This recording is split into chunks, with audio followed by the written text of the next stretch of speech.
Bonjour à toutes et bonjour à tous, si vous nous retrouvez, c'est fait en France. Le débat s'est organisé par Origine France Garantie avec le MIF Expo. Le MIF Expo est à la porte de Versailles jusqu'à dimanche 18h. 100 000 visiteurs attendus pour rencontrer plus de 1000 exposants. Sur ce plateau, on reçoit des personnalités politiques, des entrepreneurs, des entreprises, on va découvrir des produits, mais on va aussi parler de fond, on va aussi débattre. Et on débat autour des sujets d'actualité du Made in France. Et il y a un sujet qui a défrayé la chronique cette semaine et qui était, en termes de calendrier, pas le mieux venu, puisque c'était la veille de l'ouverture de ce salon, c'était l'ouverture de Shine à Paris. On va en parler et je retrouve avec grand bonheur Natacha Polony. Bonjour Natacha. D'être ici et en effet d'aller au fond des sujets, de débattre vraiment de ce qui nous anime ici, de ce qui anime tous les entrepreneurs qui essayent de faire vivre l'emploi en France. Et c'est pour ça que ce sujet de Chine, c'est une manière aussi de discuter réellement de l'économie française, de son état réel et du choix des consommateurs. Ce débat, on l'a voulu le plus constructif possible. L'idée, c'était de ne pas sombrer dans la facilité, de se dire on est au salon du Made in France, super, on va être entre nous, entre entrepreneurs qui valorisons chaque jour le Made in France. Non, parce que si on veut avancer dans la vie et être constructif, il faut aussi écouter celles et ceux qui achètent Chine à longueur d'année, qui ont certainement des arguments, des points de vue à partager et qu'il faut également écouter. Et pour cela, on a le plaisir d'avoir Alison Lebois. Bonjour, vous êtes influenceuse, vous avez 2 enfants et vous dites que le Made in France c'est trop cher, mais que Chine, heureusement, est là pour habiller votre famille. On va en parler. Magali Berda, bonjour, merci d'être avec nous Magali, ça marche très bien. C'est à l'antenne, ça marche bien, et là c'est le temps que ça arrive jusqu'à nous, mais c'est parfait. Merci d'être avec nous. On dit les choses en toute transparence. Toi, tu as soutenu Chine, notamment parce que tu as été payé pour faire notamment du contenu sur Chine. On va pouvoir en parler dans quelques instants. Gilles Attal, président de Origine France Garantie, l'association qui porte la certification Origine France Garantie, et Olivier Ducatillon, président de l'Union des industries textiles. Le textile bien représenté avec un entrepreneur, Thomas Uriez, fondateur de la marque 1083, des jeans fabriqués en France, certifié Origine France Garantie, et vous savez du jour à Romans-sur-Isère, dans la Drôme. Et Nicolas René-Oulage, bonjour monsieur le maire adjoint à la mairie de Paris en charge des questions du commerce, de l'artisanat, mais aussi de la mode. Vous êtes vent debout aussi sur cette ouverture de Shine. Sous vos fenêtres. Quasiment. Oui, et ça s'appelle le bazar de l'hôtel de ville, parce que c'est à côté de l'hôtel de ville. Donc évidemment, pour nous, c'est un affront, et c'est un affront surtout pour les Parisiens, pour les consommateurs, pour les commerçants qui, eux, respectent les règles. Et on est face à une entreprise chinoise qui a été condamnée à plusieurs reprises, qui ne respecte pas les règles, qui pollue la planète, qui repose sur un système d'exploitation, qui baisse tout vers le bas, déjà les salaires, mais aussi les prix, et qui met en danger évidemment le commerce de proximité, qui met d'abord en danger les consommateurs, parce qu'on le sait, ça a été contrôlé. D'ailleurs, le ministre de l'économie était hier à Roissy pour ouvrir quelques colis, et plus de 70% de ces produits sont toxiques et ne respectent pas les normes environnementaux et sont dangereux pour la santé, et notamment causent plusieurs cancers. Voilà, donc pour toutes ces raisons, évidemment, la ville de Paris est totalement contre, et c'est à l'opposé de tout ce qu'on met en œuvre dans la politique commerciale, dans l'aide aux jeunes créateurs, dans Paris, place de la mode, et le développement de la mode en France.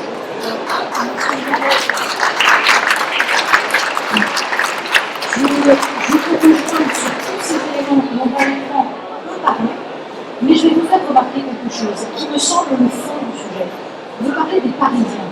Le niveau de vie des Parisiens en moyenne est plus élevé que le niveau de vie du reste de la population en France. Et la question, l'argument de tous ceux qui achètent chez Chine, c'est de dire mais nous n'avons pas de quoi nous payer des choses plus chères, c'est une question de pouvoir d'achat. Ce sujet-là est fondamental pour une raison, c'est que la baisse du pouvoir d'achat est liée au chômage de masse, est liée au fait qu'il y a des charges sur les salaires pour payer ce chômage, pour payer toutes les conséquences de la désindustrialisation.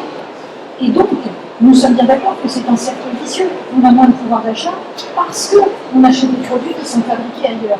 Mais cette mécanique-là, je suis désolée de vous le dire, mais au monde politique, on en a eu que faire pendant des années et ça ne s'est pas soucié de savoir pourquoi les gens petit à petit avaient l'impression que le travail ne payait pas.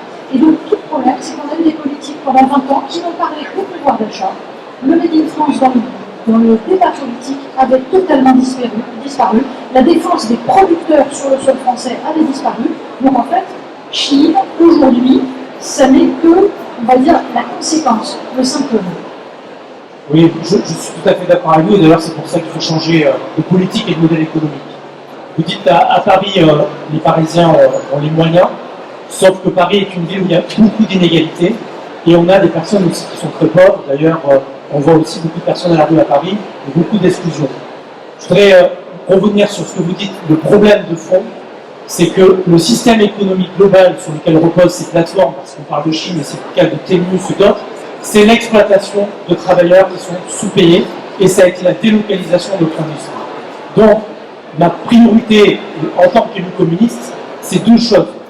D'abord, c'est de défendre la dignité du travail et des salaires qui correspondent à un travail qui est effectué dignement dans le cadre des règlements qui existent, notamment de l'OIT. La deuxième chose, vous l'avez évoqué, c'est l'augmentation des salaires et des minima sociaux, parce qu'on peut parler aussi des retraités, on peut parler des étudiants, on peut parler des jeunes, qui sont ceux qui ont le moins de pouvoir d'achat. Et tout ça est lié, c'est-à-dire que ce que vous dites, on est ici dans le salon Made in France, c'est notre volonté de relocaliser la production, de créer de l'emploi, de créer des salaires dignes qui permettent à tout le monde d'avoir accès à des vêtements de qualité, et des vêtements qui respectent l'environnement, des vêtements qui sont durables. Voilà pourquoi j'ai créé en 2015, parce que vous dites, certains politiques ne font rien. Sauf que depuis 2015, j'ai créé à Paris le label fabriqué à Paris, qui permet cette transparence, qui permet de mettre en avant certains artisans, certaines entreprises qui sont d'ailleurs sur le salon, et qui orientent. Alors la prochaine étape, c'est de créer une plateforme, une application achetée à Paris. La prochaine étape, c'est d'augmenter les bourses pour les étudiants qui veulent se lancer, notamment dans les métiers d'art, dans l'artisanat. On a une bourse qui s'appelle le savoir-faire en transmission. Et la prochaine étape, vous le savez, vous avez dit les charges, c'est la question de l'immobilier, le coût des loyers, qui aujourd'hui est trop cher pour l'ensemble des créateurs, l'ensemble des artisans. Et je pense que là, il y a besoin de l'aide de la Banque des Territoires, c'est l'annonce qu'a fait le gouvernement aujourd'hui, pour baisser le coût des loyers et permettre aux foncières, comme on a aux collectivités, d'aider les jeunes créateurs à s'installer à Paris. Voilà. Je rappelle le sujet du débat, Chine, peut-on lutter? C'est ça le fond de cette conversation qu'on va avoir, sur laquelle nous allons débattre maintenant. Et en préparant cet échange, Magali Berga, vous m'avez dit, moi je suis plutôt pour le Made in France, j'ai rien contre le Made in France. Et après, si je travaille avec Chine, finalement, c'est parce que les autorités le permettent. Moi, si demain Chine était interdit, alors j'arrêterais de communiquer sur Chine. Alors, moi, je pense que le problème, il ne vient pas de Chine. Le problème, il est bien plus profond que ça. Et c'est pas en éradiquant Chine qu'on va sauver l'économie française et le Made in France. C'est ça que je dis. C'est-à-dire que si Chine disparaît, il y aura quelqu'un d'autre qui prendra sa place. Pourquoi ? Parce qu'aujourd'hui, nos entreprises françaises, nos entreprises Made in France, ne peuvent pas être compétitives avec ce qui se passe et ce qui vient de l'étranger, que ce soit Chine ou un autre. Pourquoi ? Parce qu'il y a trop de taxes aujourd'hui. Alors j'entends ce que vous dites en tant que politique, et je m'adresse à vous parce que vous êtes là aujourd'hui, mais qu'est-ce que vous faites réellement pour les entreprises qui font du Made in France ? C'est-à-dire que vous créez un label, c'est génial. Je rejoins Natacha Polony sur le fait qu'aujourd'hui, il y a une révolution politique autour de Chine aujourd'hui. Pourquoi aujourd'hui ? Pourquoi Chine est là depuis des années. Pourquoi il n'y a pas eu de mobilisation faite avant ? Pourquoi on nous rabâche à nous, les consommateurs, il y a 70% de produits toxiques chez Chine ? J'ai envie de vous dire, vous en tant que politique, s'il y a autant de produits toxiques chez Chine, pourquoi vous ne l'avez pas interdit ? Parce que vous mettez en danger les consommateurs français et vous les laissez être en danger. Et moi, c'est ça qui ne me plaît pas, c'est cette hypocrisie politique qu'on retrouve aujourd'hui autour du scandale de Chine. Et c'est ça qui me dérange. C'est pas que je soutiens Chine, même si je travaille avec eux et je l'assume. Mais ce qui me dérange, c'est que si Chine disparaît, quelqu'un d'autre prendra leur place. Et ça, vous ne pourrez rien faire. Pourquoi ? Parce que tant que vous n'allez pas à la base du problème, de donner des aides aux entreprises françaises, de les alléger sur les charges, de leur permettre d'être plus compétitifs et d'être plus accessibles aux citoyens français qui n'ont pas les moyens aujourd'hui de consommer du Made in France, et bien en fait ça ne changera pas.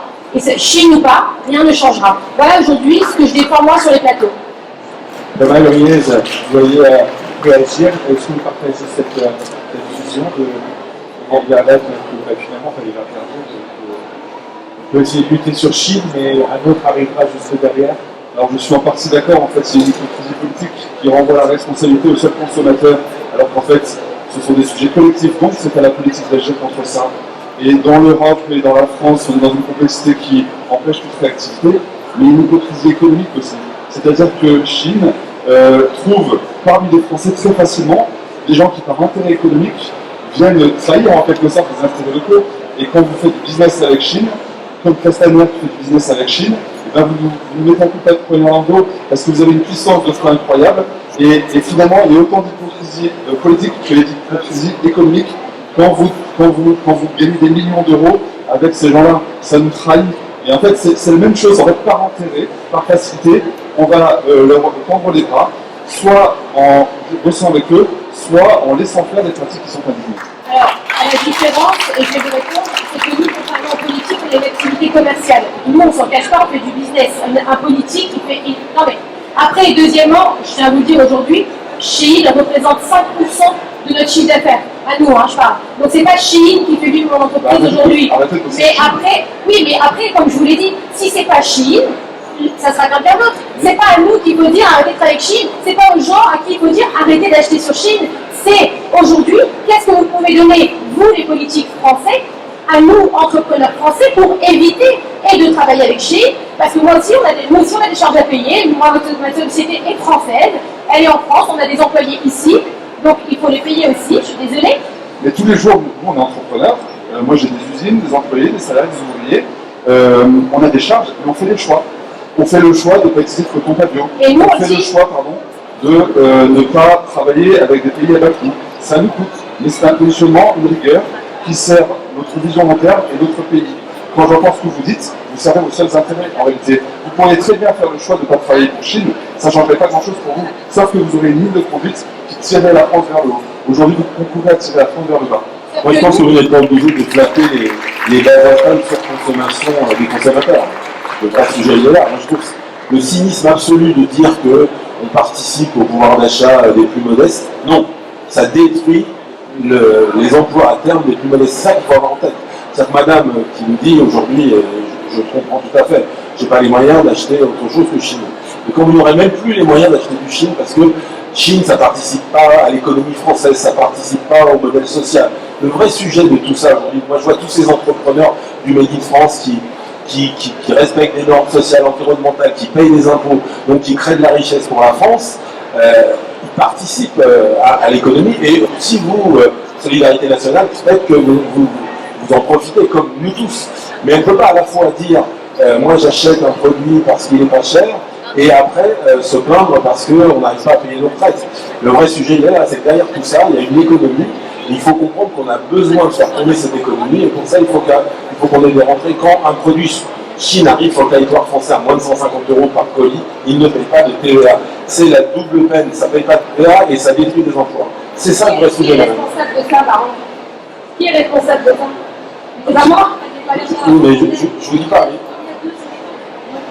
J'entends votre discours, il y a une responsabilité politique qui est fondamentale, ne serait-ce que parce que le choix de ne pas mettre de droit de douane sur les petits colis, c'est un choix européen 2010. Pourquoi? Pour ne pas payer de douaniers. Parce que les douaniers, justement, effectuent des contrôles aujourd'hui passant sur Chine. Il y a de toute façon des millions de containers qui arrivent de Chine dans le port de Rotterdam et qui ne sont jamais contrôlés. Des produits qui ne respectent pas les normes françaises. Donc, je vous rejoins sur un point. Les politiques sont hypocrites parce qu'ils ont accepté ce système qui défavorise ceux qui produisent sur le sol français. Pour autant, il y a une responsabilité individuelle en même temps que la responsabilité collective.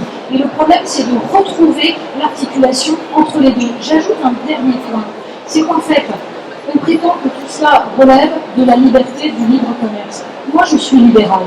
Je suis pour la concurrence libre et non faussée. Vous avez, vous Thomas, des normes qui s'imposent à vous, qui sont strictes, et heureusement, et c'est ce qui fait que vous effectuez un travail qui est magnifique avec des produits qui dureront, mais on fait rentrer sur le sol français des produits que vous n'auriez pas le droit de fabriquer. C'est ça qui est insupportable, mais derrière, c'est aussi le fait que cette supposée liberté des consommateurs, elle s'appuie sur une manipulation. Il faut expliquer aux jeunes gens que le principe des algorithmes qui leur montrent des vidéos, qui leur donnent envie d'acheter des produits, c'est un principe de manipulation mentale. C'est-à-dire qu'on va utiliser la mécanique, les nouvelles technologies pour leur donner envie. Pourquoi est-ce de la liberté que de manipuler les esprits? Ce n'est pas la vision qu'en France nous avons de la liberté et de l'être humain. C'est pour ça que c'est un ensemble. Il y a des responsabilités individuelles, collectives, mais personne ne peut se défausser totalement sur les politiques, même si ils sont les premiers coupables, puisque jamais ils ne vont au fond du problème, c'est-à-dire les règles, et en particulier les règles européennes, derrière lesquelles on se cache, et qui font que, ah ben non, on ne peut pas interdire, on ne peut pas contrôler, on ne peut pas rétablir la véritable liberté de commercer à armes égales. Trois choses en réaction à tout ce qui se vient de dire sur la responsabilité de politique en France comme en Europe. Il faut qu'ils reprennent. Il y a des mots qui ont disparu du vocabulaire. C'est rapidité, réactivité.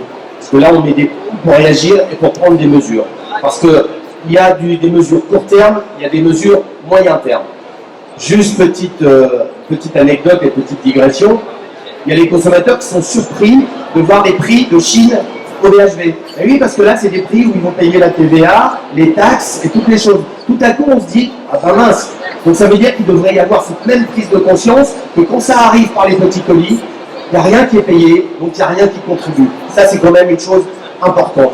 Et je voudrais aussi réagir sur, oui, aujourd'hui, on n'a pas les moyens, on ne peut pas se permettre, s'il n'y a pas Chine, on ne peut pas habiller. Chine, je dis, ça fait longtemps qu'ils sont là. Je pense qu'il y a 5 ans, on aurait eu cette conversation. Il y a la moitié, il y a les 3/4 des gens aussi qui ne connaissaient pas Chine.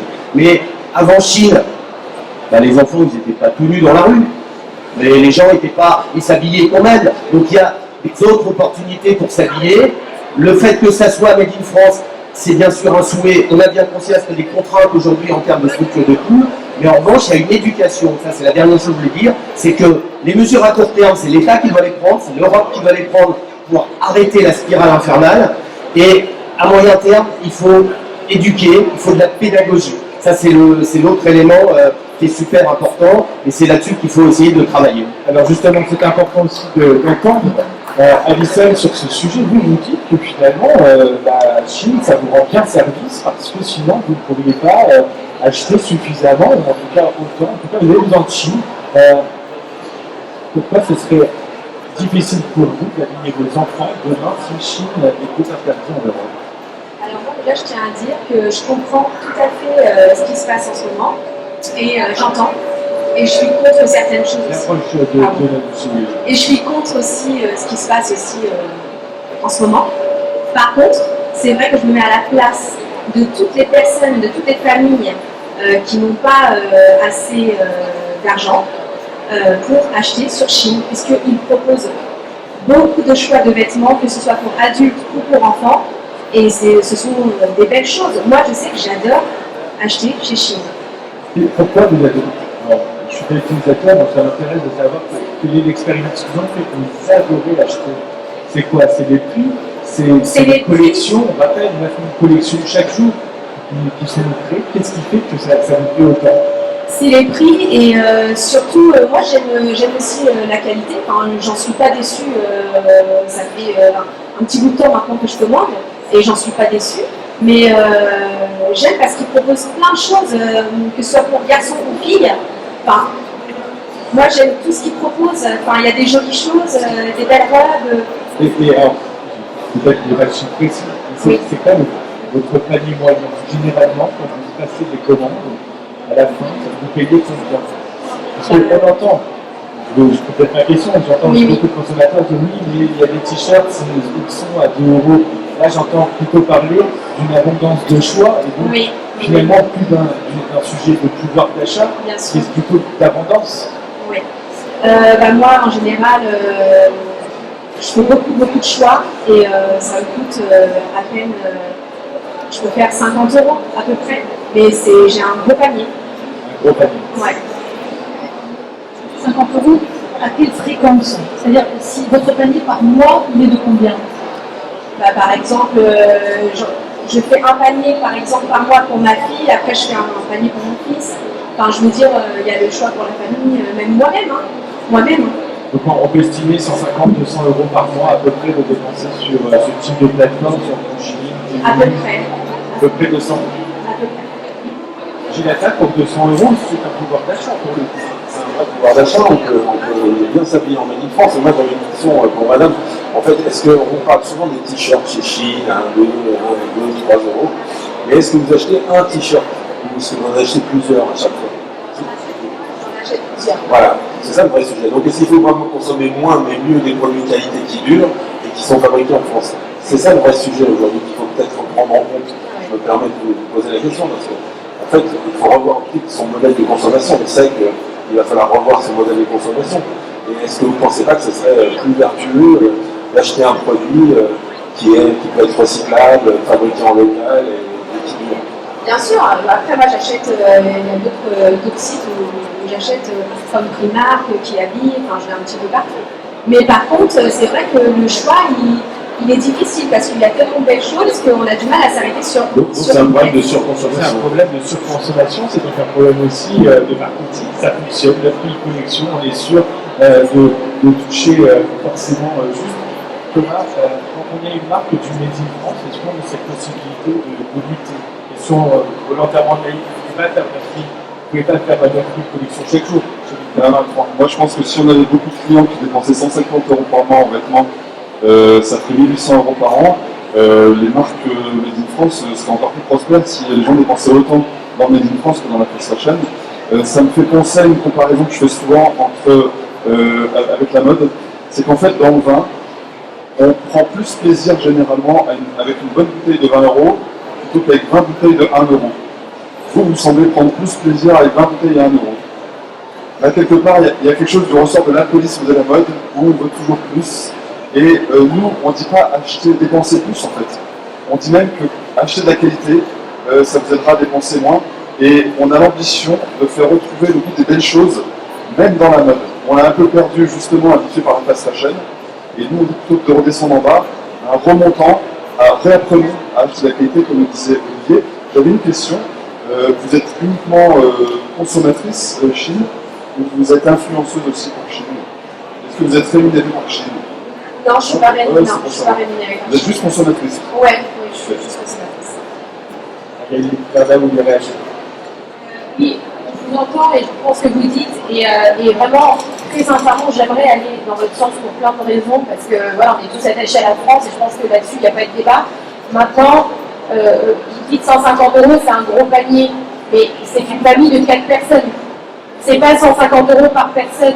C'est 2 enfants à habiller qui font du sport, qui vont à l'école, qui peuvent déchirer leurs habits, il faut aussi le dire, ça veut dire en fait, il y a une culpabilité aujourd'hui où on a l'impression qu'à chaque fois qu'une personne ne va pas acheter du Made in France ou ne va pas aller dans le sens du Made in France, il faut la faire culpabiliser. Mais il y a des faits aujourd'hui où je vous invite à aller avec une famille de 4 personnes et à voir si vous arrivez à habiller la famille entière sur du Made in France pour 150 €. Je ne crois pas. Et attendez, je pense qu'Alison aimerait s'habiller en Made in France. Je pense que si elle avait le choix, je pense que pour beaucoup de gens, s'ils avaient le choix, bien sûr, il faudrait privilégier le Made in France. Mais malheureusement, aujourd'hui, au niveau des tarifs, pour une famille en France, c'est compliqué de s'habiller pour 150 € pour habiller la famille entière. Est-ce que vous pensez là qu'il y a plein d'entrepreneurs qui n'ont pas de famille de 4 personnes? Non mais monsieur, j'ai 3 enfants, j'ai 5, on est 5, donc je sais aussi ce que ça coûte. Et je peux vous dire qu'aujourd'hui, habiller une famille, et c'est factuel, si vous voulez, on peut faire l'exercice ensemble, on peut faire une journée ensemble, on peut aller habiller une famille sur du Made in France à 150 €. Je pense qu'on aura du mal à habiller les enfants, à habiller les parents pour 150 € tout le monde. Alors, il y a et peut-être que je me trompe, et j'aimerais me tromper, parce que si je me trompe, je serais heureuse de l'exposer, de le montrer aussi sur mes réseaux sociaux. Je vais vous faire une proposition. Comparons notre manière de consommer. vous pouvez tout acheter neuf, vous pouvez acheter du second choix, ça coûte pas cher. Vous pouvez, il y a des gens qui n'ont pas envie d'acheter du second choix, vous ne pouvez pas obliger les gens à acheter de la seconde main. C'est en ça aussi intéressant, c'est l'obligation des gens, c'est-à-dire qu'aujourd'hui Chine répond à un besoin, ou en tout cas peut-être créer le besoin pour répondre à un désir. Il y a un point très intéressant que vous souleviez, Thomas, c'est la question du volume. Si demain, effectivement, les politiques interdisaient l'ultra fast fashion, peut-être qu'on pourrait s'habiller plus en Made in France, donc produire plus en France et automatiquement baisser les coûts de production. Je parle à Olivier Dugatillon, dont on est président de l'Union des industries textiles. Est-ce que ça, actuellement, ça fonctionnerait en France? Par exemple, on récupère 25 millions de consommateurs annuels en France qui n'achèteraient que Made in France. Ça veut dire des usines qui tournent à plein régime, ça veut dire des prix qui seraient baissés par peut-être 1,5, 2. Je pense qu'il faut bien faire la différence entre, bien sûr, ça ne se ferait pas du jour au lendemain. Aujourd'hui, on a la chance d'avoir toute la chaîne de valeur de production sur le territoire qui est encore là. Mais il faut se dépêcher parce que si on continue à rester complètement immobile, ça va disparaître très vite. Et les savoir-faire sont encore, on a cette chance, il faut saisir la chance. Maintenant, il y a des gens aujourd'hui, pourquoi ils souffrent? Parce que leurs clients traditionnels ont une baisse de volume à cause de cette concurrence déloyale. Donc demain, on pourrait reconstruire au fur et à mesure, et encore une fois, chaque fois que vous ouvrez une usine, chaque fois que vous avez des gens qui travaillent en production, vous créez de la valeur, et c'est comme ça que vous financez votre modèle social. Il faut vraiment que les gens se mettent ça dans le crâne. Il y a 30 ans, on avait qui est 2 fois plus de salariés en productif qu'aujourd'hui. Ces gens-là contribuent au modèle social. Aujourd'hui, le modèle social repose sur 2 fois moins de salariés qui bossent en industrie et qui bossent en production. Et aujourd'hui, le textile a encore cette chance de pouvoir exister, de pouvoir y aller.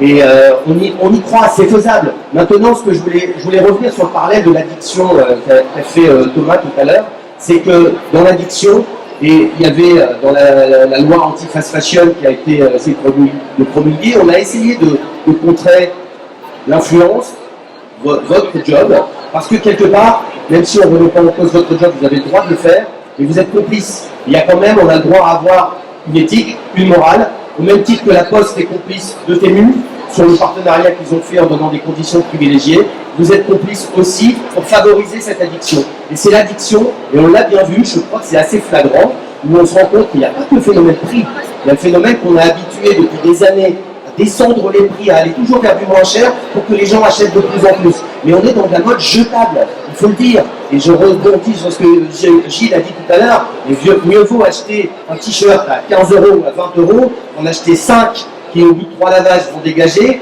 et 2 qui ont coûté 2 €. Et comment aujourd'hui un consommateur qui se regarde dans la glace, et on ne le culpabilise pas, moi je suis contre le fait de stigmatiser, mais on doit prendre conscience qu'en payant 2 € ou 3 €, ce produit ne peut pas être fait dans des conditions sociales, environnementales, sanitaires, humaines, correctes. C'est juste pas possible. Donc à un moment, on a le droit d'avoir une conscience en tant qu'individu et de se dire peut-être qu'il faut que je modifie mon mode de consommation et mon comportement d'achat. C'est vraiment le message qu'on veut faire passer, il est là, et je suis désolé de le dire, mais vous êtes complice de cette addiction, et si vous avez cette conscience, et si vous vous dites moi j'aime mon pays, arrêtez de donner aux gens envie encore plus d'acheter ces produits qui sont une catastrophe ambulante à tous les niveaux. Alors, déjà, vous avez, je trouve que dans les vidéos moi, que j'ai faites pour parler de cette loi anti-ultra fast fashion, et j'ai signalé à la fin en conclusion, seulement c'est que les gens regardent souvent que la première mais ne vont pas jusqu'au bout, et à la fin de la vidéo, à la dernière vidéo, j'ai dit voilà, cette loi, il était nécessaire et il était temps de la mettre en place, mais moi ce qui me dérange, c'est de vider uniquement Chine. Pour moi, là où j'ai un problème, c'est pourquoi uniquement Chine. Je vais finir, juste pardon. Si cette loi-là, elle s'applique à Chine, Temu, pourquoi aujourd'hui vous n'avez pas été manifesté devant Primark? Pourquoi? Qui a été aussi épinglé pour les conditions de travail. Pourquoi aujourd'hui vous choisissez, on dirait qu'en fait, en France, il faut choisir une cible pour politiquement correct. En fait, pour faire un politiquement correct, on a ok, je suis contre, je suis bien. Mais en fait, le problème, c'est que personne ne va au fond du problème et s'attaque vraiment à la base.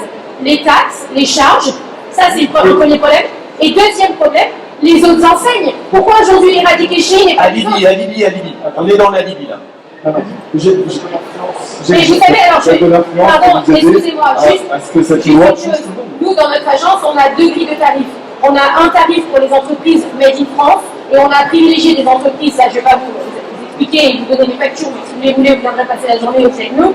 Mais on a établi des grilles de tarifs et croyez-moi qu'aujourd'hui, les entreprises françaises qui nous font appel n'ont pas les moyens, et n'ont vraiment pas les moyens de faire de la com. Et si on arrive à les faire bosser, c'est parce que nous, on fait des tarifs qui sont différents. Voilà, il faut aussi l'entendre parce que... Mais ça, c'est pour vous redonner votre conscience. Mais ça, c'est vous qui dites. Vous savez, monsieur, pardonnez-moi, vous n'êtes pas dans nos comptes et vous ne savez pas ce qu'on fait. Donc, ne jugez pas une personne sans savoir ce qui se passe dans le fond. Magali, j'entends l'argument de Chine est un client, on fait de l'influence et on fait la promotion des produits qui sont vendus sur cette plateforme. Vous, la rémunération que vous avez dit, c'était pour faire changer l'opinion publique sur un projet de loi. C'est faux. Non. Ça, c'est ce que vous pensez. Ah. Nous, on a été payés. Voilà. Non. C'est ce que, oui, parce qu'il y a beaucoup de gens qui ont parlé à ma place. Nous, on a été rémunérés pour faire de la promotion pour la marque Shein comme d'autres marques. Et c'est notre business. Et j'ai envie de dire, c'est le système pur et simple de la publicité. Okay, donc, il ne faut pas me remettre dessus. Enfin, je veux dire, il y a plein de publicitaires aujourd'hui qui travaillent avec Shein, je ne suis pas la seule. Vous interrogez des gens qui se forment ça, pour leur demander s'ils avaient le pouvoir d'aller ailleurs acheter. Non. J'ai une facture à l'appui qui le prouve et un contrat qui le prouve, qui est confidentiel, que je n'ai pas donné aux médias, mais je pourrais te le montrer entre toi et moi personnellement, comme ça tu pourras l'attester, qui ont financé les coûts de production des vidéos, c'est-à-dire juste la partie prod. Mais on n'a pas de bénéfice, et je te montrerai aussi les factures en face, on n'a pas eu de bénéfice sur ça. Moi, j'ai une vraie opinion aujourd'hui que j'assume, et c'est pour ça que je me bats et je ne suis pas payée par Chine pour venir sur ce plateau-là ou pour aller sur BFM, d'accord, que j'assume complètement, c'est qu'à la base, je trouve qu'il y a un problème fiscal sur nos entreprises françaises. Taxes. Mais les taxes que vous payez, elles sont faites pour payer les gens qui sont au chômage, évidemment. pour leur donner, elles sont faites pour entretenir ce modèle social. Elles sont faites donc pour compenser le mal que Chine et d'autres font à l'économie française. Et pour moi, l'État français fait plus de mal. Alors, pardonnez-moi, je trouve que l'État français, avec les impôts qu'elle met aux gens qui n'ont plus de quoi manger, avec les taxes qu'elle met aux entreprises françaises, etc., font plus de mal que Magali, je recommence donc à expliquer la mécanique. Les impôts, les charges que payent les Français servent à entretenir, outre les routes, les hôpitaux, les écoles, justement, ça sert à payer le chômage de masse provoqué par la désindustrialisation. D'où l'importance de reproduire en France, parce que c'est ça qui fera baisser les charges et donc qui fera que les gens gagneront en pouvoir d'achat. Le problème là-dedans, c'est d'abord l'argument de Chine, mais qui est aussi celui de la grande distribution, puisque la grande distribution importe des produits qui sont fabriqués en Chine. Simplement, ils se font d'année le pion par Chine, qui en plus commercialisent. Mais c'est la même mécanique. Ça consiste à dire aux gens, nous allons vous aider parce que vous n'avez pas de pouvoir d'achat. En 2018, il y a eu un mouvement de révolte contre le fait que le travail ne payait pas. C'était les Gilets jaunes. Le ministre de l'Intérieur de l'époque, Christophe Castaner, a qualifié les gens qui étaient sur les ronds-points de peste brune, c'est-à-dire a expliqué qu'ils étaient fascistes. Le même Christophe Castaner, quelques années plus tard, se fait rémunérer par Chine pour faire du lobbying, pour défendre l'idée que c'est formidable d'aider le pouvoir d'achat des Français. En effet, c'est monstrueux, c'est un scandale absolu. Ça nous prouve que nous avons certaines élites qui ne sont pas patriotes. Donc, oui, on ne doit pas culpabiliser des gens qui n'ont pas forcément de pouvoir d'achat. En revanche, ils ne sont pas que des consommateurs, ils sont des citoyens. Et c'est justement en tant que citoyens qu'ils doivent affirmer leur liberté de ne pas se faire emprisonner par un système qui, à travers le marketing, leur dit « votre bonheur dans la vie, ça va être de consommer ». Il faut lutter contre ça parce que la liberté individuelle, c'est justement de ne pas dépendre de ces entreprises qui essayent de vous piquer votre argent. Mais derrière, ça veut dire qu'il y a des gens qui ne peuvent pas réellement se payer ça. Donc la question, c'est pas de dire vous devez consommer entièrement Made in France. Tout le monde ne peut pas le faire, évidemment, et il y a des gens qui ne peuvent quasiment pas ou pour qui c'est très difficile. Le problème, c'est si chacun d'entre nous ici, nous changeons une petite part de notre consommation. Ceux qui ont le plus de pouvoir d'achat peuvent changer une part importante de leur consommation. Et ceux qui ont des difficultés peuvent changer juste un tout petit peu. Et là, c'est notre pouvoir de citoyen et nous modifions le système économique. Mais en effet, derrière, on a besoin des politiques pour aller revoir les lois, pour aller se battre en Europe pour refuser un système qui détruit nos emplois et qui est en train de ravager l'économie française et européenne. Pourquoi il y a eu cette mobilisation autour de Chine? Parce que on s'est tous aperçus que Chine, c'était en fait un cheval de Troie et qu'on a laissé rentrer le loup dans la bergerie. C'est ça le vrai sujet, c'est pour ça qu'on s'est tous mobilisés. Vous parliez pourquoi Chine et pas les autres, parce que Chine, je vous rappelle que Chine est interdit en Chine, d'ailleurs. C'est pas vendu en Chine, dans 150 pays. Donc, cette guerre, elle est mondiale, elle est économique, et aujourd'hui, nous, il faut qu'on résiste. Et c'est pour ça qu'on s'est mobilisé et qu'on résiste aujourd'hui face à Chine. Encore une fois, la concurrence déloyale qu'on accepte sur notre territoire français, elle ne peut pas être acceptable pour nos entreprises. Et c'est pour ça qu'on a cette mobilisation aujourd'hui autour de Chine, mais on l'aura sur d'autres. Moi, je vous rassure, on est tous prêts à aller au combat et on va pas renoncer. On a envie de consommer moins, mais mieux des produits de qualité en local et on va le faire. Nicolas Bonnet-Oulage, vous étiez mercredi devant Chine, à de l'armée des archives, au Hôtel de Ville pour manifester votre opposition à l'ouverture. Vous avez d'ailleurs œuvré bien avant ça en essayant de parler avec les organisateurs. Vous avez vu aussi les consommateurs dans la rue. Vous avez vu tout ce mercredi attendre dans la rue. Première question, qu'est-ce que vous répondez aux arguments à la fois d'Alison et de Marie Varda sur ce sujet de dire et nous, on n'avait pas le choix et peut-être que mercredi pour eux c'était une chance de voir rentrer cette mode accessible. Derrière cette histoire, il y a des victimes. La première victime, c'est les consommateurs qui achètent des produits sur lesquels on les trompe, pour lesquels Chine a été condamnée. Tromperie commerciale, utilisation de cookies non réglementaires, par la CNIL, par l'Union européenne. Victime parce que, comme je l'ai dit tout à l'heure, et ça a été prouvé, plus de 70% des produits ne respectent pas les normes environnementales, sont mauvais pour la santé et sont cancérigènes. Victime aussi, comme l'a démontré Natacha Polony, parce qu'on est dans un système économique qui tire tout le monde vers le bas.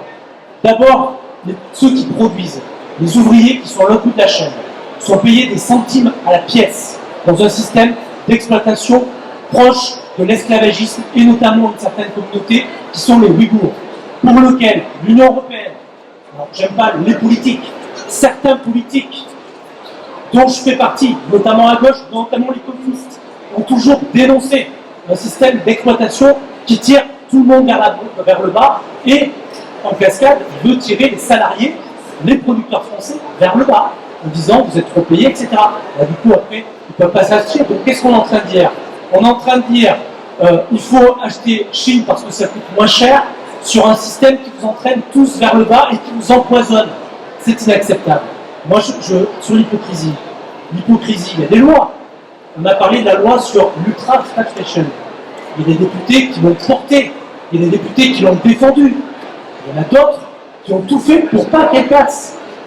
Je pense à M. Castaner, qui est un lobby. Donc, quand on dit l'hypocrisie des politiques, mais regardons les votes, et regardons les partis, et regardons les comportements de chacun.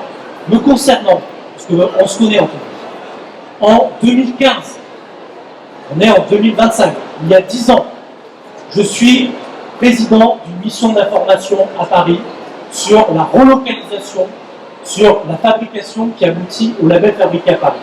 C'est le titre. Mais derrière, qu'est-ce qu'il y a? Il y a énormément de mesures. L'une des mesures, en 2015, que je mets dans ce rapport, c'est lutter contre l'économie de plateforme. En même temps, qu'est-ce qui se passe sur le logement? Il y a le développement de numérisation et des meublés touristiques qui est la même économie. Donc, moi, je veux bien qu'on mette tous les politiques sur le même niveau, quand on dise les politiques, c'est leur faute. Non, regardons ce que chacun fait, regardons les votes, et regardons. Moi, ce que je propose, c'est un autre modèle économique qui respecte l'état de droit. Et donc, quand une entreprise ne respecte pas l'état de droit, ni sur la publicité, ni sur les normes environnementales, elle est sanctionnée, elle est illégale, elle est dégagée. C'est pour ça que j'ai manifesté devant le BHV. Ensuite, qu'est-ce que je fais? Je développe à Paris un écosystème qui permet, on n'a pas beaucoup parlé, des jeunes créateurs parisiens. Parce que la mode, c'est pas que LVMH, c'est pas que Chanel, c'est pas que Dior. C'est aussi plein de jeunes créateurs qui sont dans nos écoles, notamment l'école qui est une école de la ville de Paris, qui est l'une des plus grandes écoles de France, qui est Dupéré. On les aide, c'est une école gratuite. On les aide avec un incubateur qui s'appelle les Ateliers de Paris. On les aide avec une bourse savoir-faire en transmission. On les aide avec Paris Commerce, avec des testeurs de commerce, une forme de pop-up, mais mieux encadrés, et on les aide sur l'accès à des premiers locaux comme Paris Commerce. Donc, il y a des politiques qui existent, il y a des politiques qui marchent et qui permettent à relocaliser. Nous allons remettre le label Fabriqué à Paris dans quelques jours. 540 dossiers ont été déposés depuis 2017. C'est 2500 labellisés, ça ne fait qu'augmenter et les Parisiens vont acheter ces produits qui sont labellisés parce qu'ils ont envie d'être dans l'éthique, ils ont envie d'aider les gens d'entreprise. Donc en face, il y a aussi un public. C'était un mot. Il y a ici dans le public beaucoup de jeunes. Et c'est, à mon avis, génial de voir des jeunes qui viennent ici, qui découvrent des créateurs, des entrepreneurs, qui voient qu'il y a des gens en France qui se bougent pour changer les choses, pour changer la vie. Parce que c'est ça, en fait, ce qu'on a tous envie de faire, c'est changer la vie. Et je voudrais leur dire une chose, c'est que tout ce dont nous parlons, c'est aussi l'économie des réseaux sociaux, des plateformes, c'est-à-dire la question derrière de savoir ce qui nous rend heureux. Nous sommes dans une époque où tout le monde s'en fout, il y a une souffrance de la part des jeunes, un taux de dépression, de suicide terrifiant, et ça m'a l'air d'intéresser personne, mais c'est absolument essentiel. Et or, il est prouvé que les réseaux sociaux amplifient cela. C'est-à-dire que l'achat compulsif dicté par des algorithmes qui nous montrent ce que nous voudrions avoir et qu'il faut absolument en avoir de plus en plus pour être heureux, c'est une manipulation qui rend malheureux. On voit heureusement aujourd'hui beaucoup de jeunes qui sortent de là, des jeunes qui ont envie de créer, qui ont envie d'inventer, qui ont envie justement de ne pas être dans de ne pas être des rouages dans la machine économique, mais qui ont envie de produire quelque chose et de retrouver du sens dans leur activité. C'est ça qu'il faut promouvoir. C'est aussi la question du bonheur individuel et collectif. Elle doit être au cœur de notre pensée, de notre pensée de citoyen. Et je pense que c'est là le grand malentendu. Non consommer pour acheter parce que c'est bon et parce qu'on l'a vu sur les réseaux sociaux ne rend pas plus heureux. C'est un piège qui enrichit quelques personnes, quelques multinationales, mais qui non seulement nous appauvrit collectivement, mais nous appauvrit aussi individuellement. Juste un petit mot sur la mode. Par rapport à ce que vient de dire Natacha, nous avons énormément de demandes à Paris de jeunes étudiants qui veulent aller sur les métiers du design, de la création et de la mode. Shine, c'est pas de la mode. On parle de fast fashion, de fashion. Non, c'est du copy. Et ça a été sanctionné pour ça, c'est du copy. La mode, ça commence par le coup de crayon, ça commence par la création, ça commence par l'imagination. Or, le système que vous avez évoqué, c'est un système qui est tout le contraire, qui est sur la copie, sur la manipulation et le flux massif d'images. Donc, c'est tout le contraire, c'est en train même de détruire la mode, l'imagination et la création. Or, ce que je ressens à Paris, c'est plutôt une aspiration des jeunes générations à aller vers ça et en étant respectueux aussi de l'environnement. Tous les jeunes créateurs qu'on a aujourd'hui dans le design de la mode, leur première préoccupation, c'est l'avenir de la planète de France. Complété par quelques chiffres, puisque Origine France Garantie et CCI France a mené une enquête annuelle et qui porte sur justement l'image du Made in France auprès des jeunes, c'est un sondage OpinionWay. Sur les 15-34 ans, 90% des jeunes français disent acheter du Made in France, 94% ont une bonne image des métiers qui sont liés au Made in France et 74% d'entre eux voudraient plus et une plus grande diversité de collections et de produits Made in France. 61% des 25-29 ans achètent régulièrement des produits Made in France. Rappelons aussi que la moyenne d'âge du consommateur sur Chine est de 39 ans. Donc les jeunes, finalement, vous êtes un très beau message d'avenir aussi, et c'est souvent dans la consommation, vous qui allez être les plus inventifs avec des friperies de la seconde main et de retoucher les choses vous-même. Je me permets, Nicolas, parce qu'effectivement, vous l'avez dit, on se connaît, je vous ai déjà posé la question, mais je vais devoir la reposer sur ce plateau. Vous avez parlé sur les logements. On a parlé effectivement des risques sanitaires. Je vous ai déjà posé la question, mais je vous la repose.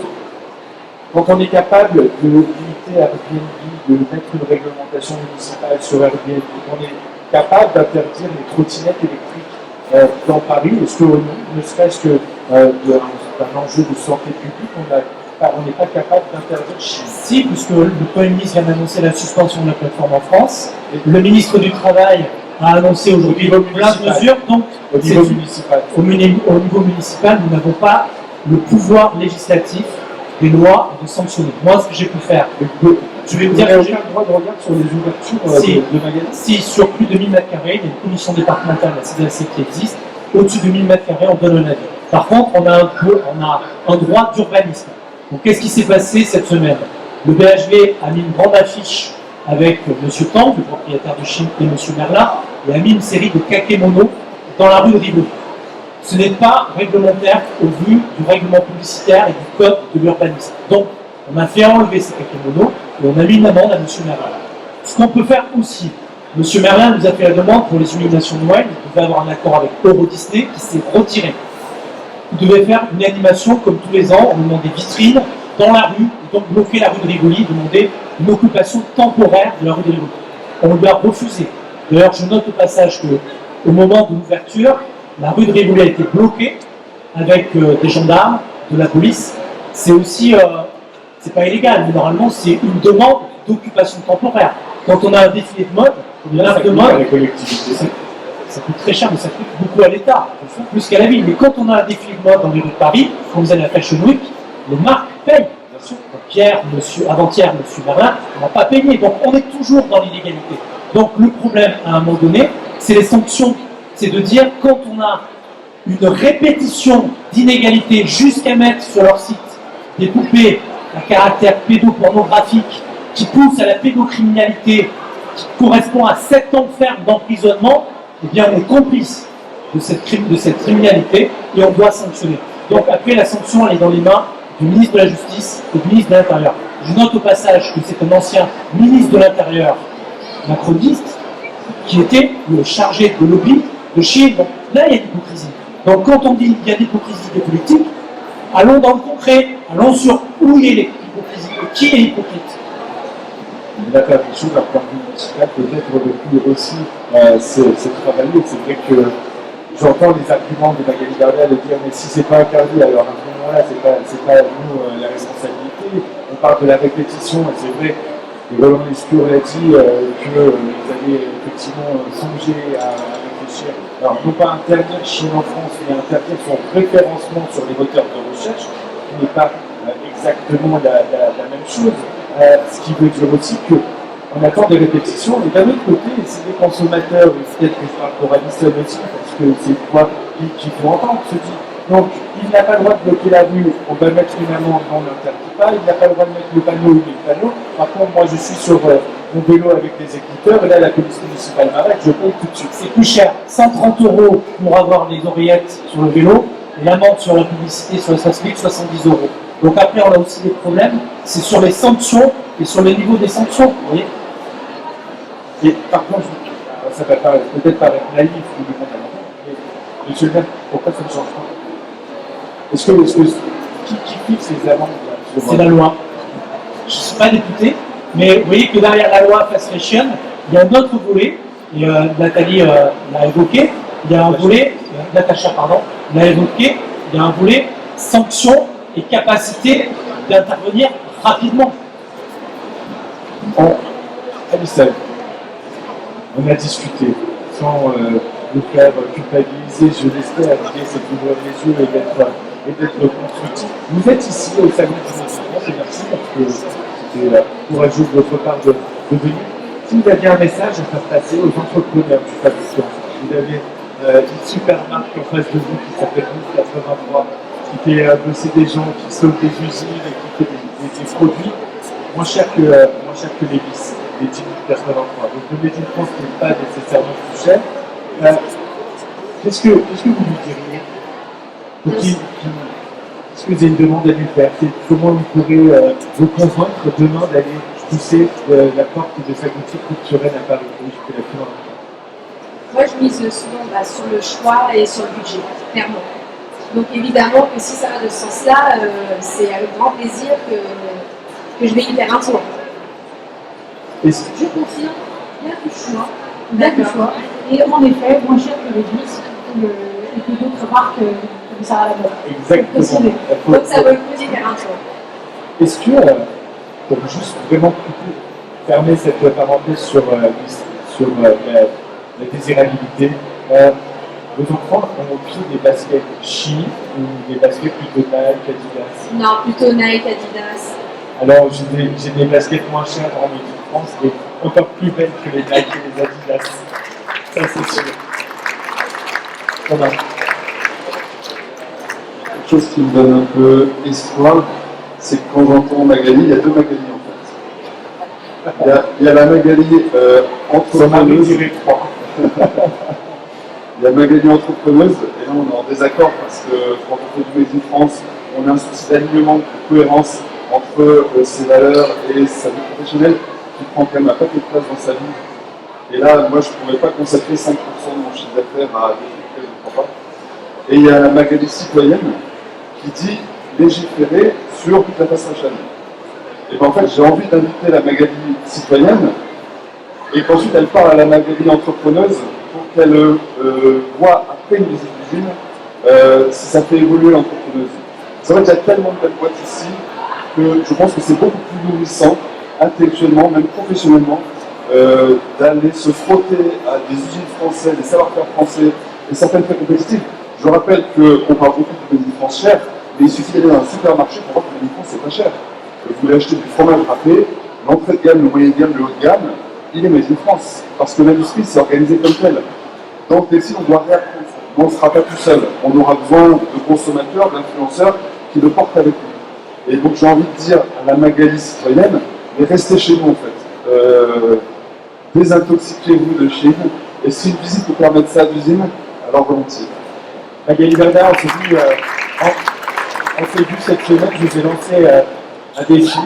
Je vous ai demandé si vous étiez prête à offrir une fois par semaine à vous sur Instagram, je crois que c'est 1,8 million de followers, de suiveurs en français, d'offrir une fois par semaine une story pour une entreprise du Made in France. Vous avez plus de 8 entreprises ici, vous pouvez donc choisir est-ce que vous allez relever ce défi ou pas. Ouais, je pense que tu as compris que oui, bien sûr. Après, moi, je reste très peinée aujourd'hui malheureusement, j'ai été une des seules à assumer le pourquoi du comment. Donc, c'est vrai que tout de suite, on nous met une étiquette, alors qu'en fait, moi, je profite du scandale Shein pour passer ça un message. Moi, mon entreprise, pardon, mais tout le monde le sait ce qui m'est arrivé, j'ai subi un redressement judiciaire, aujourd'hui, il faut se battre pour sauver les emplois de notre boîte, etc. Donc, on a aussi ça à prendre en compte parce qu'on est aussi une entreprise française. Ensuite, il y a les entreprises et les créateurs français qui sont en face de nous, qu'on a envie d'aider et qu'on souhaite aider. Moi, quand je vous entends, pardon, mais j'ai envie de vous dire oui, évidemment, tout de suite. Et ça ne me ferait que plaisir de venir vous aider et vous mettre en avant. Et aider une entreprise française, c'est vrai que moi, aujourd'hui, sur mes stories, j'ai un minimum 800 000 abonnés. J'ai envie de dire, ça ne coûte rien de faire une story pour une entreprise française gratuitement. Et je peux le faire. Et je le fais très régulièrement pour des commerces. Mais vraiment, ça veut dire que les gens qui me suivent le savent, on met des arrobases tout le temps. Mais est-ce que, et là je m'adresse aux politiques, parce que je m'adresse à vous, ce que je peux faire, je le ferai. Vraiment, du fond du cœur, maintenant, les politiques, je vous entends très engagés, et vous êtes à la mairie, et vous me dites l'hypocrisie de M. Castaner, je vous rejoins. Moi, M. Castaner, je ne le connais pas, je ne l'ai jamais rencontré, et je comprends quand on dit une personne qui était au gouvernement, qui se retrouve après payée par l'entreprise, mais aujourd'hui en plus, sur le front, il n'est même pas là. On va se mentir, parce qu'on me met moi presque en porte-parole, alors que je ne suis pas porte-parole, mais on me considère, j'ai envie de dire, mais moi je vais tout simplement assumer mes actes, assumer ce que je fais, contrairement peut-être à ces gens-là, M. Castaner, qui lui a été payé par Chine pour faire du lobbying. Maintenant, oui, je continue à le dire, pardonnez-moi, mais le centre de tout ça, entre une entreprise française comme la mienne, qui a eu des difficultés, eux, qui ont des problèmes, les labels qui essayent et les politiques, mais pardon, on n'en peut plus en fait.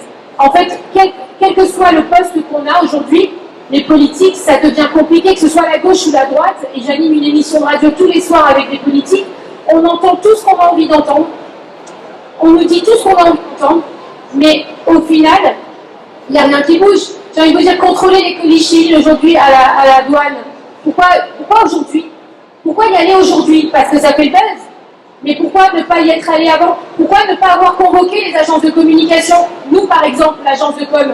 Pourquoi on n'est pas convoqué? Pourquoi on n'est pas entendu par le gouvernement? Moi, j'ai discuté avec Agnès. Merci. J'ai fait un débat avec elle sur C'est ce soir, par exemple, la semaine dernière. Et moi, j'ai été appelée par le gouvernement quand il y a eu le Covid, la crise du Covid, pour diffuser les gestes barrières aux citoyens français. Et ben, on a su me contacter. Je l'ai fait gratuitement pour 0 €. On a communiqué, j'ai pris tous mes influenceurs de l'agence et je les ai tous fait poster gratuitement pour diffuser les gestes barrières. Ensuite, et c'était avant l'histoire Chine, hein, donc vous allez me dire pour monsieur, je ne sais plus maintenant, la conscience, la machin, mais ça je l'ai fait avant Chine.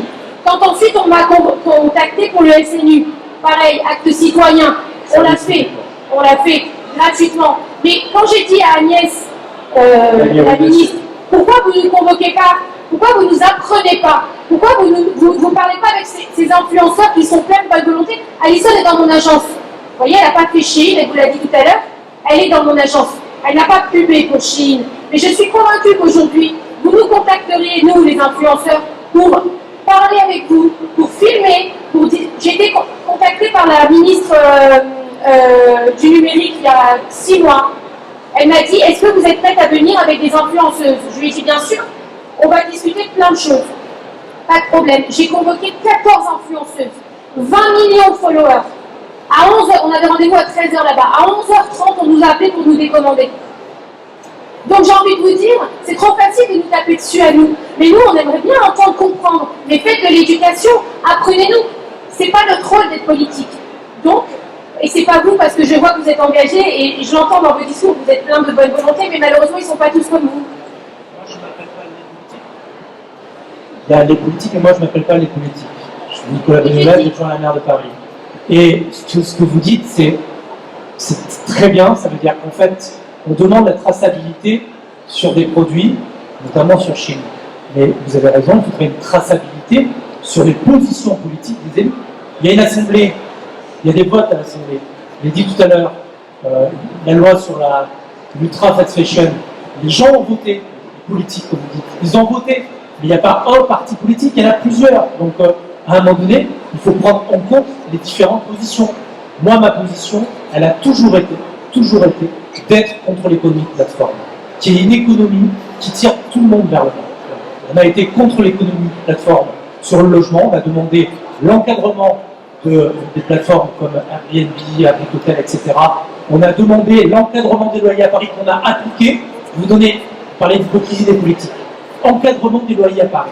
Moi, je demande la même chose sur les commerces, qui est la principale charge.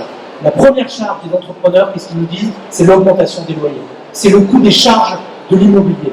Je demande cette mesure-là. Cette mesure-là, on l'a appliquée sur le logement. Le gouvernement actuel est en train de revenir et de mettre fin à l'expérience. Donc oui, il y a des choix qui sont différents et qui sont... Voilà. Moi, j'ai écrit à l'ancien ministre Louvagie sur l'encadrement des loyers. Je lui ai demandé il y a 1 an, encadrer les loyers, baisser les charges. Donc on ne peut pas dire les politiques en général. La politique, il y a des gens de gauche, il y a des gens de droite, il y a des gens des extrêmes, d'extrême gauche comme d'extrême droite. Chacun prend des positions et c'est ensuite aux citoyens de juger selon les positions et de voter. En tout cas, pour ma part, depuis toujours en tant qu'élu communiste, nous avons souhaité un autre modèle économique, notamment qui ne repose pas sur l'exploitation des salariés et qui demande l'augmentation des salaires et un travail digne et qui ne trompe pas les consommateurs, parce que le problème de fond de Chine, c'est qu'il y a tromperie sur la marchandise. Il y a tromperie sur la marchandise parce que c'est une marchandise qui ne respecte pas les règles environnementales, qui ne respecte pas les normes sociales et donc qui trompe le consommateur et qui doit être sanctionné pour ça. Merci. Très court. Oui, très très court. Effectivement, j'entends vos difficultés quand vous parlez de votre entreprise et que je pense que la responsabilité individuelle elle a de l'importance dans la vie et je trouve que ce que vous portez, ça met en difficulté d'autres entreprises. C'est-à-dire que promouvoir des entreprises qui détruisent des emplois, qui ne participent pas au modèle social et à l'économie française, c'est ça le vrai sujet. Donc, vous me dites, notre entreprise... Non mais... Excusez-moi, mais on a porté énormément d'entreprises françaises vers le haut, sauf que malheureusement, quand on le fait, personne ne nous pose des questions et personne ne nous met en avant. Oui, mais on peut Personne pas- ne le dit, et je ne suis pas là pour le dire parce que si on le fait, c'est qu'on peut le faire. Mais à côté de ça, il ne faut pas résumer toute l'activité d'une boîte sur un client. Non, Vous je voyez dis ce que pas. je veux dire? Je dis qu'il faut choisir ses combats. On ne peut pas à la fois dire on aide les entreprises françaises et d'un autre mais côté je- participer au délitement de filières parce que vous faites en sorte de mettre en avant des entreprises qui ne respectent aucune norme, qui font de la concurrence déloyale en permanence dans toutes nos filières, parce que Chine, en fait, on parle beaucoup de Chine sur le textile, mais en fait, vous allez voir que sur tous les secteurs d'activité, ça va être la même chose si on ne réagit pas très rapidement. Juste, monsieur, pour vous dire que moi, je pense que le politique français a quand même un rôle à jouer, parce qu'on renvoie toujours à l'Europe. Je pense que les politiques peuvent prendre leurs responsabilités, il faut aller vite. On n'a plus le temps, il faut agir très vite et pas attendre que la loi sur l'ultra fast fashion elle est maintenant à l'Europe. Je crois qu'Olivier tu pourras confirmer. Mais nous on n'a pas le temps d'attendre parce qu'en attendant c'est des emplois qui se détruisent. Je voulais juste finir sur une note positive, Magali, on peut être d'accord aussi, puisque toute l'analyse sur les politiques, et moi je veux bien que vous vous démarquiez, vous êtes peut-être l'exception qui confirme la règle, et on est ravis d'avoir eu la chance d'avoir une exception, mais au global, ça fait quand même un bout de temps qu'on répète la même chose, et qu'on parle des politiques, parce qu'il n'y a pas de réaction, parce qu'il n'y a pas d'action, et il y a un décalage incroyable entre les discours, la com et la réalité. Je voudrais finir sur un chiffre de consommation, puisque là on s'adresse aux consommateurs. C'est un chiffre qui est juste parlant, tranquille. Chaque Français consomme 8 kg de textile par an, parce qu'on parle de Chine. 1% de 8 kg de textile, c'est 80 grammes. 80 grammes, vous pouvez acheter chez plein de gens ici, une paire de chaussettes, un bonnet, une écharpe, un foulard, même des culottes, un soutien-gorge, ça fait 80 grammes. 80 grammes fabriqués en France, c'est 4000 emplois de créer. Ça vient d'une étude scientifique. Si ce chiffre-là, vous l'avez en tête et vous ajustez votre carte bleue par rapport à ces chiffres-là, vous vous dites que le Made in France a encore beaucoup d'avenir. C'est dans vos mains à tous. C'était la question essentielle de ce débat. Peut-on lutter, Natacha? Vaste sujet. Je trouve que ce qui ressort de ce débat d'abord, c'est que nous pouvons en discuter, ce qui est absolument fondamental. Pourquoi? Parce que derrière, ce qui apparaît, c'est qu'il y a évidemment une responsabilité politique et une responsabilité individuelle, mais qui nous démontre une chose, c'est qu'on est libre quand on se prend en main. Le principe d'une république, c'est que les citoyens décident de leur destin. Donc ils peuvent le faire, en effet, à titre individuel, parce que dans notre action de consommateur, nous votons tous les jours, c'est-à-dire que nous choisissons un système économique ou un autre. Donc oui, ça dépend de nous. Oui, il y a une dimension morale de mise en cohérence de nos principes avec nos actions. Et derrière, ça veut dire que quand nous votons, quand nous nous engageons, il faut aussi que les politiques à qui nous donnons un mandat soient eux-mêmes responsables et décident qu'ils ont la capacité à changer les choses. Ils l'ont. Il y a des lois qui peuvent être prises maintenant, tout de suite.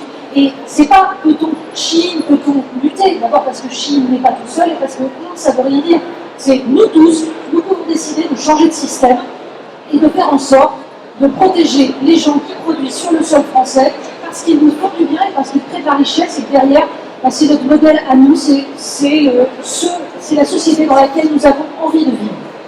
Merci beaucoup, merci Natacha, Magali, Garda, Thomas Julie Petillon, Alison, Le Goy et Nicolas Bonnet-Oulage. Merci Magali, parce que je sais qu'avec Alison, c'était un pari pour vous aussi, ça demandait du courage, ce n'était pas un terrain conquis, et donc merci d'avoir fait l'effort, mais c'était important pour nous d'avoir une discussion la plus constructive possible. En tout cas, c'est comme ça qu'on a désiré ensemble, Natacha. Merci pour l'organisation de ce débat qui est, à mon avis, nécessaire. La bonne nouvelle, c'est qu'on va se retrouver dès 16h30 ensemble, Natacha, avec une conférence.